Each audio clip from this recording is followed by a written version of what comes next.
Title: The Secret Beneath the Banyan Tree.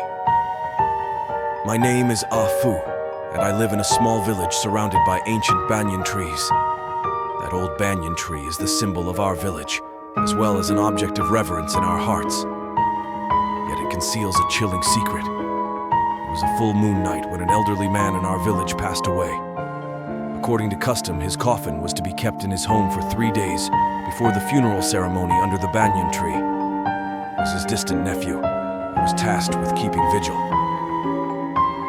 Late at night, I sat alone beside the old man's coffin, filled with fear of death and unease about the unknown. Suddenly, I heard a faint sound coming from within the coffin, like the whispering of the deceased man. Terrified, I mustered the courage to approach the coffin. I cautiously opened the lid of the coffin. What I saw made my hair stand on end.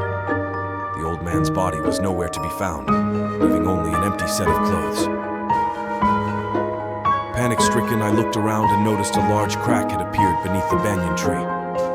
Gathering my courage, I picked up a stick from the ground and jumped into the crack. At the end of the crack was a spacious cavern, with an ancient stone coffin placed at its center. As I approached, I saw that the coffin was covered in mysterious symbols, strikingly similar to those on our village's old banyan tree. And inside the stone coffin lay the missing old man's body.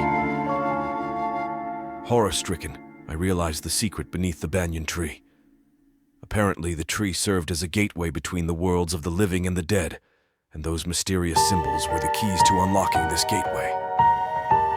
I quickly returned the old man's body to his coffin and sealed the crack with all my might.